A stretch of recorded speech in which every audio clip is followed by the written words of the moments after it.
The night before the wedding, my fiancé's childhood sweetheart sent him a text message, "I'm coming back tomorrow. Will you skip the wedding for me?" I pretended not to see the message. Then I asked him if he would be there for the wedding tomorrow. He held me close, as if I were a precious treasure, and chuckled affectionately, "Of course I will." How could a groom miss his own wedding? But the next day, I waited at the wedding venue all day, and the groom never showed up.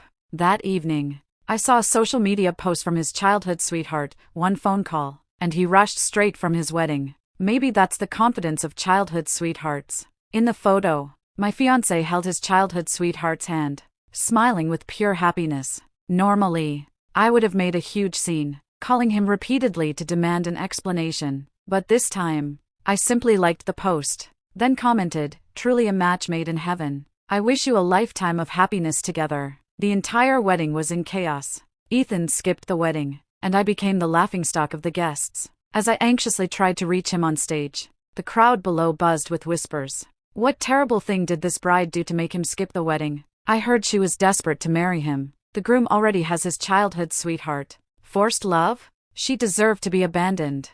I stood in the spotlight, and everyone stared at me with contempt, judging me. Robert and Eleanor also found me an embarrassment. They disowned me and walked out. Ethan, the only one who could save me, was with his childhood sweetheart, completely ignoring all my messages. I changed out of my wedding dress, my heart having turned to ashes, and left the banquet hall. My phone suddenly vibrated. It was a phone call from Ethan. "Grace, what was the meaning of your comment? Chloe just got back, and you're already giving her a hard time. She's been my childhood sweetheart since we were kids. Can't you be a little nicer to her? I'm warning you. Stop making a fuss in front of Chloe." His tone was full of favoritism toward Chloe, with no thought that it was our wedding day. I couldn't be bothered to listen anymore, so I quickly hung up the phone call. Ethan didn't come home until late that night. He threw a small gift box in front of me. Inside were a pair of pearl earrings, but I just calmly confronted him. "Why did you skip the wedding?" I said, my voice cold. Ethan's face immediately darkened. Chloe came back alone, as her childhood sweetheart. If I didn't pick her up, who would? It was just a wedding. We can always have another one later. You should always know how to prioritize things. Picking her up was more important than our wedding? He seemed surprised by my retort and became irritated. "What did you expect me to do? Leave alone at the airport? I've clearly told you she's just a friend. Stop being so jealous. Besides, I've already apologized." "Ethan, let's break up." I interrupted him and stood up, walking towards the bedroom. He scoffed. "Fine, I'll wait and see when you come begging back to me." With that, he slammed the door and left. He thought I would be like before, soothe myself, and then humble myself to him. But this time, I wouldn't compromise myself anymore. For 5 years, I had been meticulously good to him. I'd wake up early to buy him the best breakfast pastry from the cafeteria, and worked part-time to earn money to get him the newest game console. The year we graduated, he successfully got an offer from an out-of-town company. On New Year's Eve, he told me through the screen how lonely he was and how much he missed me. So I unhesitatingly bought the last economy train ticket and rushed to his city. Over 1,300 kilometers. A full 10 hours, the moment I saw him. It was all worth it. Don't do this again next time. I feel for you. That day, he held me tight and tied his scarf around my neck. Heavy snow fell on us in the street, and I thought it was a sign of a lifetime of happiness together. My friends always said our relationship was enviable, but I knew how much I had endured. Because he was busy, he'd forget my birthday and our anniversary. He would also cut off all contact with me after an argument, using the silent treatment to force me to apologize. Last year on my birthday, because I came home late from working overtime, he threw away my cake and gifts and locked me out overnight. The wind was biting in the hallway, and I didn't sleep a wink all night. But all that pain seemed insignificant compared to the thought of losing Ethan. Today, we were finally going to get married. I thought our love would finally come to fruition, but came back. Ethan, who had held me to sleep just last night, ran to Chloe's side the very next day. They were childhood sweethearts.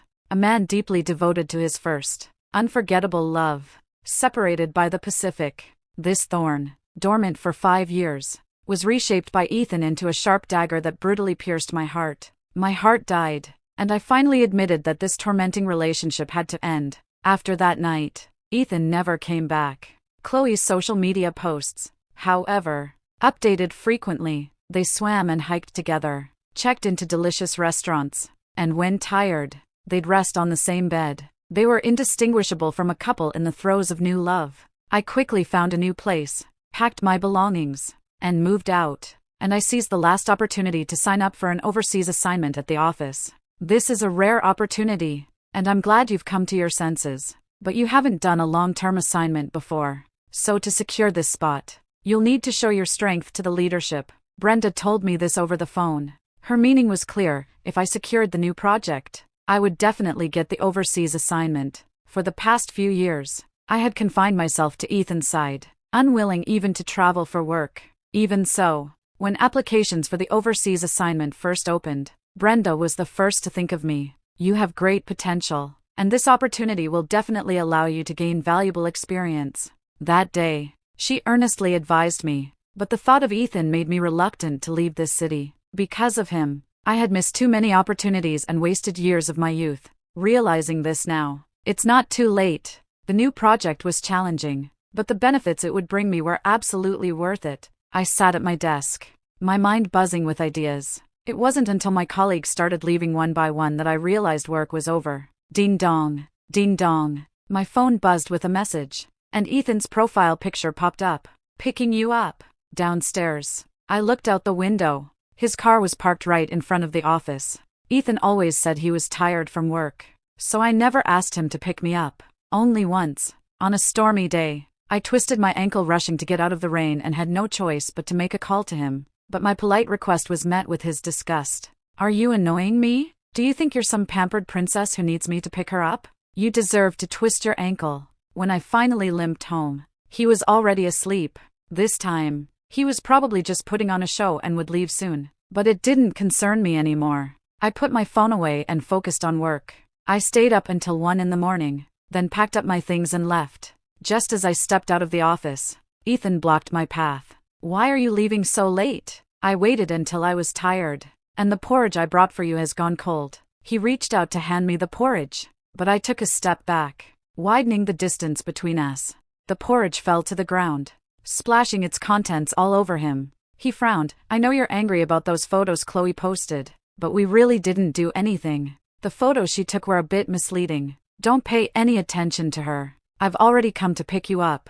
Get in the car and let's go home. Before I could respond, he walked over to his car, opened the door, and waited for me to obediently get in. In countless arguments in the past, I had always been the one to back down. In his mind, I was a dog that would return to him without even a snap of his fingers. What's more, this time he was even offering me a way to save face, so he was convinced I would forgive him, not bothering to hide the scorn in his eyes. Under his gaze, I calmly walked towards a taxi parked a short distance away. Driver, to Greenwood. Greenwood? Grace, are you crazy? You can't even remember the name of your own complex. Ethan scoffed loudly, but it wasn't until the driver turned on the navigation and prepared to leave that he belatedly clutched the car door. What do you mean? Don't tell me you moved out just because I picked up Chloe and missed the wedding? Is it really necessary to make such a fuss? He roared at me, gritting his teeth. Facing his interrogation, I replied without looking up, we've already broken up. You're the one still making a fuss. Let's go, driver. With that, the car started, leaving Ethan behind. The proposal had already taken shape. While analyzing the project's pain points, I discovered it had striking similarities to a project I handled last year. I searched for a long time, finally remembering that the USB drive containing the proposal had been left in my old study. Because I left in a hurry, almost everything related to work had been forgotten there. Feeling annoyed, I had no choice but to go to Ethan's place. As I opened the door, a sickly sweet scent filled my nostrils. The stereo in the room was turned up to maximum volume, and though it was calming instrumental music, it felt jarring. In the living room, Chloe was sprawled out on the sofa, and Ethan, his hands covered in essential oil, was massaging her back. Seeing me, Ethan immediately jumped up in a panic. He nervously grabbed the hem of his shirt to wipe his hands, hastily explaining, Grace, you're willing to come back? Don't get the wrong idea. Chloe fell yesterday, and I was just massaging her back. We didn't do anything. There are surveillance cameras at home. I can show you the footage. With each explanation he offered, Chloe's face grew a little uglier. She sat up, put her arm around Ethan's arm, and spoke. Ethan, why are you explaining anything to her? She's so petty. She goes crazy whenever anyone shows up. Who are you putting on an act for? I really don't know what Ethan ever saw in you. She looked me up and down, her voice filled with malice. I'm just here to find something. You two carry on. I wasn't in the mood to argue with them, so I went straight to the study after speaking. My belongings were all piled in a cardboard box, unceremoniously tucked under the desk. In this house, the study was Ethan's domain. My things on the desk were considered messy and would interfere with his work, but photos could sit there undisturbed, allowing him to reminisce about her. I picked up the box and walked out. As I passed Chloe, I splashed the water from the coffee table onto her face. You have a terrible mouth. Go get your teeth cleaned when you have time. Grace! She shrieked, stood up as if to hit me, but Ethan held her down. Stop making a scene. Can't you see Grace is upset? He then followed me out, grabbing my arm. Grace. Chloe's attitude was awful. After today, I'll slowly distance myself from her. Will you forgive me then? I even booked your favorite restaurant. Let's talk things over tonight, and then you can move back. Okay? His voice was anxious, and even the hand holding mine was trembling, yet he stubbornly believed I would forgive him. You are truly disgusting. I frowned in response, shaking off his hand as I left. I spent the entire weekend holed up at home working. The proposal was coming along smoothly. To refine the content, I reached out to an experienced former classmate for help. He readily accepted my invitation. At 7 in the evening, we agreed to meet at a restaurant near the apartment complex. When I left, light snow was falling, and the wind on the street was biting cold. I arrived early at the restaurant and went upstairs to the private room I had reserved. Just as I reached the second floor, Ethan emerged from a room nearby. Grace? Are you here to pick me up? He was drunk, but his eyes lit up the moment he saw me. Who says nobody loves me? My wife came to pick me up. He turned his head and shouted into the private room, and instantly, all his dubious friends spilled out. Everyone looked at me in unison, their eyes filled with mockery. In our 5 years together, Ethan had never been willing to introduce me to his friends. Every time I asked him why, he would impatiently slam the door and leave, leaving me with a cold, rhetorical question. You're not exactly presentable. So is there really a need for an introduction? This was my first time meeting his friends. Smelling the nauseating alcohol on them, I had no desire to make friends whatsoever. We've already broken up.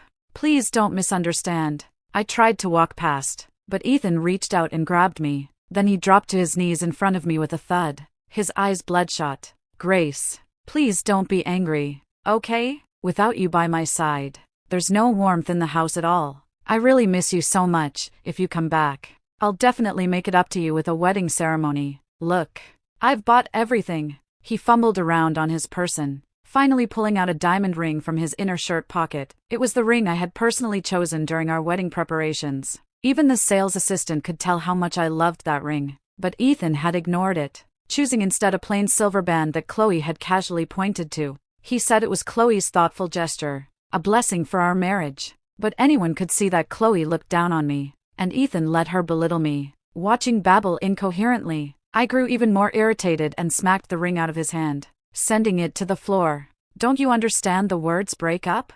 If you bother me again, I'll call the police. As soon as I finished speaking, one of his friends stepped in to mediate, urging everyone back into the private room. Ethan, however, stared intently at my hand, his expression frantic. Grace, why aren't you wearing our wedding ring? Are you too busy and forgot to put it on? Or is it that you don't like it? What's going on here? Before I could speak, Liam's voice cut him off. If you're drunk, you can order a hangover soup. Harassing people can also lead to arrest. Fearing the situation would escalate, Ethan was forcibly dragged away by his friends. Liam sat opposite me, looking at me with confusion. Didn't you just get married? How could this be? We broke up. Better cut my losses now. Let's order first. I still have work questions I need your advice on. Liam had secured major deals one after another at the top tech firm, rising all the way to senior management, so advising me was effortless for him. In less than an hour, he had given me suggestions for the proposal from beginning to end, and based on the client's corporate culture, he had completed the proposal's content. Our conversation flowed smoothly. He mentioned that not only did he do international volunteer work every year, but he also formed a startup team to enter overseas markets. To say I wasn't envious would be a lie, but my 5 years had been utterly consumed by an unworthy love. We didn't leave until 10 o'clock. While paying, I saw messages from Ethan. First, he asked why I wasn't wearing my wedding ring, then said it was snowing heavily and he wanted to walk with me, and finally, he asked if Liam and I were together. I was utterly speechless and immediately blocked him. Just as I reached the restaurant entrance, the cold wind made me sneeze. Liam draped his coat over my shoulders, and just as I was about to thank him, Ethan opened his car door and ran over. "Take your coat off her." His tone was fierce, yet he forced a smile when he spoke to me. "Grace, please come home with me, okay? I bought all the bags you liked. This wedding ring, you really loved it back then. I know you're still angry. Just hold on to it for now. Will you wear it once you've calmed down?" Ethan finished speaking, practically pleading. His eyes were red-rimmed, cautiously awaiting my reaction. I took the ring with a blank expression, and under his watchful eye, I fiercely tossed it into a distant fountain. "The ring is fine, but it's disgusting to me because you've touched it before. No matter how cheap the gift, I would carefully treasure it like a precious item, unwilling to wear or use it." Even the plain silver wedding band Chloe picked to belittle me, I held in my palm, taking it off and carefully putting it away whenever I washed my hands. Everything gave me. I was desperate to have. I had never been so heartless as I was today. He looked at me in disbelief, his eyes filled with shock and sorrow. After a moment of silence, he turned and jumped into the fountain. "It's okay. I can find it. I can find it. If I find it, Grace will forgive me," he mumbled softly as he searched, his lips pale from the cold water. After returning home, I stayed up late for a final round of revisions on the proposal, and sent it to Brenda first thing the next morning. All day at the office, I was restless, eagerly waiting for the final result. Chloe, however, suddenly sent me a flurry of messages. "How could you be so cruel? In such cold weather, you actually made Ethan jump into a fountain to look for a ring. He was freezing outside all night. Now he has a high fever, and you heartless woman aren't even here to take care of him." I didn't respond. And then she immediately posted about me on social media. She posted a photo of Ethan on an 4-drip, accusing me of being an irresponsible, vicious woman. Our mutual friends in the comments section chimed in, belittling me to an unbearable degree. It's still best to have a childhood sweetheart. She knows how to feel for someone. Grace doesn't look like a good wife. Otherwise, how could she force Ethan to skip the wedding? That day at the restaurant, I saw her with someone else. Tisk tisk. My mind was entirely on the proposal. After blocking her, I put my phone away. It wasn't until after work that afternoon, when I received Brenda's congratulations, that a huge weight was finally lifted from my shoulders. "The client really loved your plan, and the office has decided to send you abroad. Congratulations." Brenda's message filled me with excitement. At the same time, she told me to get a full physical examination to prepare for the final procedures. Just as I stepped into the hospital lobby, I heard Ethan's voice. "Grace, I knew you'd come to see me." He sat alone in a chair, and forced to stand beside him. Because of the high fever, his entire face was flushed red, yet his lips remained completely colorless. His clothes had been changed into a hospital gown, but his hair was still wet. I ignored him and walked towards the treatment room, but he followed, pushing his forced stand. Weren't you here to see me, Grace? Or are you sick? What's bothering you? I can take care of you." His breathing was a little shallow, and the hand with the 4-needle couldn't move freely, so he just looked at me helplessly. I looked at him with puzzlement. "Take care of me? Can't you look at yourself first?" At my words, he lowered his head in embarrassment, like a child who had done something wrong. I ignored him, taking my forms to get my checkup done. Ethan, dragging his forced stand, followed closely behind me. He blocked my path again as I finished all my tests and prepared to leave. "Can you truly not forgive me?" He awkwardly looked up at me, tears welling in his eyes. I clicked my tongue and said impatiently, "Are you an idiot? Even an idiot knows what breakup means. You and Chloe belong together, so you don't hurt anyone else." As soon as I finished speaking, I saw Chloe stomping towards us. Furious, to avoid getting entangled with her, I pushed Ethan aside and walked out. But her angry curses followed me from behind. "It's bad enough you made Ethan sick, and now you're trying to seduce him again. I've taken care of him since morning, and now you're trying to steal my credit? You crazy, vile woman, go fawn over your new lover." The new lover she spoke of was Liam. I was so angry I laughed instead, turning my head to say, "Are you taking care of him or just putting on a show?" A whole day has passed, and Ethan's hair still isn't dry. If he burns up and becomes an idiot, you two can be happy together forever, okay? Chloe was thoroughly enraged. She wanted to chase after me but was stopped by Ethan, so she could only stomp her foot in frustration. After I handed over the office's domestic business, Brenda gave me time off to pack my suitcase properly and prepare for going abroad. I had very few belongings. They only filled one suitcase, making packing easy. Liam booked a restaurant to celebrate with me and was coming to pick me up at home. I was still looking for my scarf when the doorbell rang. I eagerly rushed to open the door, only to see Ethan, dressed in a suit. He was carrying a cake in one hand and a gift box in the other. "Happy birthday, Grace. I want to celebrate your birthday with you. It's okay if I can't come in. I also brought your favorite red wine. We can happily drink all night." He took a breath, his slightly hoarse voice trembling faintly. Seeing the birthday cake in his hand, my body froze for a moment as the painful memories of last year's birthday resurfaced. It was a birthday I had looked forward to all day, yet I returned home to a smashed cake and an enraged Ethan. That day was truly cold.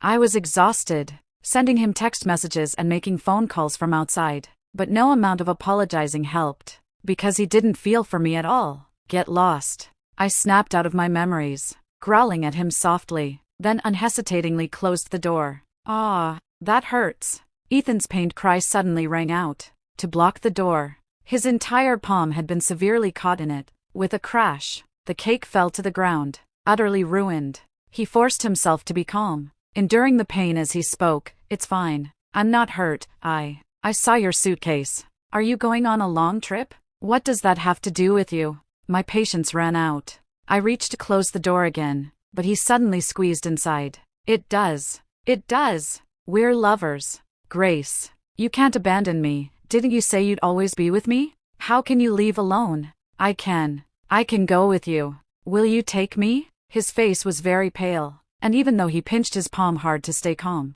his voice was trembling violently. "Take you? So you can disgust me? Now, every day I remember spending with you just makes me want to vomit. If you come here again, it'll be trespassing, and I'll hand you over to the police." I opened the door wide, signaling him to leave. His mouth twitched a few times, and he offered the red wine to me. "You like this one. Remember to drink it tonight. The bottle opener is in the bag." Hearing this, I took the gift box, opened the red wine, and poured it over his head. "Your wine is also disgusting." With that, I took my umbrella and left, leaving him stunned where he stood. Just as I got downstairs, Liam's car was parked at the entrance of the apartment complex. I instinctively opened the back door to get in, but he invited me to the passenger seat. "I remember you get car sick. Sitting in the front will be better. There are ginger chews in the front. You can have some if you feel unwell." Hearing this, my mind went blank for a moment. When I was with Ethan, my car sickness was just a sign of me being delicate in his eyes. Once, when we were out, I felt sick to my stomach because the car was too bumpy and begged him to open the window for some fresh air. But he just left me on the mountain road. On such a cold day, with no signal on the mountain, I walked alone through the mountains, crying for an entire day and night. Even when I was exhausted, I dared not rest, fearing I would die. This kind of care I should have experienced in a relationship, but Ethan never provided any of it. Over the next few days, I said goodbye to my family. I also found a new tenant and arranged to transfer the apartment after I left. Occasionally, Liam and I would visit nearby attractions to take photos and check them out. Feeling incredibly lighthearted, it made me feel like I was finally alive again. When I returned home after enjoying myself, a strange number suddenly sent me a flood of messages. I had intended to block it, but then I saw a familiar name. "It's Chloe. I'm so sorry." Scrolling up from that message, I found a stream of apology text messages. Chloe confessed she shouldn't have come back when I was getting married, tempting Ethan to skip the wedding. She confessed to picking a cheap wedding ring to subtly belittle me. She accused herself of being two-faced, maintaining an on and off connection with Ethan even while abroad, and sabotaging our relationship. In every message, she listed her past sins and apologized for each one. Seeing the screen full of "I'm sorry's," an unsettling premonition of fear inexplicably rose within me. Chloe seemed to have lost her mind. I opened the door to find Liam, but instead, I ran into a haggard Ethan. "Grace, did you see Chloe's apologies? His voice was low and hoarse, and he stared intently at me. Then he inexplicably started to laugh. It doesn't matter if you didn't see them. I've brought her here to apologize in person. With that, he gently dragged and pushed the large suitcase from behind him toward me. Blood was seeping from the suitcase's zipper. I froze, wanting to run, but he had tightly shut the door. Don't be scared. She's here to apologize. She wouldn't dare bully you, he said, and then opened the suitcase. Chloe was crammed inside, her legs folded tightly against her chest. Her breathing was ragged, and there was dried blood on her forehead. Keep apologizing. At's command. Chloe struggled to crawl out. I'm sorry. I'm sorry. I'm sorry. She repeated the words blankly, her face filled with terror. My scalp tingled, and I stumbled backward in fright. He pressed forward like a madman. Grace, please forgive me. I'll definitely love you properly. Or, we can die together. That way, we can forget all the unhappiness of this life and start anew. With that, he pulled out a knife and lunged at me. With nowhere to retreat, I stumbled backward onto the sofa. At that moment, with a loud bang, the door was kicked open. Nobody move! The police burst in and pinned Ethan to the ground. Grace! Liam also rushed in and held me close. After that night, I was admitted to the hospital due to extreme shock. Liam stayed by my side constantly. Also hospitalized was Chloe, covered in injuries. After being beaten by Ethan, she didn't receive timely treatment and was even brutally folded up, ultimately resulting in permanent disability of her legs. When I went to the hospital garden to clear my head, I occasionally saw her staring blankly into space. The doctor said she was in extreme shock, and her mind was no longer normal. Every night she would scream and yell, sometimes apologizing, sometimes clamoring to go abroad to be safe. Ethan, without a doubt, was arrested, since and I were the victims. Robert and Eleanor repeatedly came to our homes, begging us to sign letters of reconciliation. They shamelessly claimed that both Chloe and I were daughters-in-law they highly approved of, and whoever agreed to reconciliation could marry into the Gu family. I refused to see anyone, while Chloe's parents directly turned against them, aggressively pursuing the case in court. Not long after being discharged from the hospital, the day for me to go abroad arrived. Liam drove me to the airport, reminding me all the way to take good care of myself in the new place. The overseas assignment was a great joyous occasion, yet he made it feel somewhat sorrowful, like a farewell. While waiting to board, he sat beside me silently, staring intently at me, feeling a bit uncomfortable under his gaze. I slowly began to speak. Are you staring at me because you're thinking of your goodbye speech? He took a ring from his pocket, the corners of his mouth curving slightly upwards, an emerald ring I bought while doing fieldwork in South. I thought it suited you perfectly back then. Finally, I have the chance to give it to you. Perhaps, in the future, I really can wait for you. Hearing his words, a jolt of warmth quickly ran through me. For a full 5 years, Liam had always liked me, and even when Ethan and I were dating, he never gave up. His love was deep and beautiful, but my heart couldn't endure any more setbacks. I took the ring, hugged him with all my strength, and said my final goodbye. In the future, we'll meet at the top. I boarded the plane, and high above the clouds, I began a new chapter in my life. Thank you for watching this video. If you have any thoughts about this story, feel free to share them in the comments section. Here is Roses and Love, sharing stories about marriage and women every day. See you tomorrow.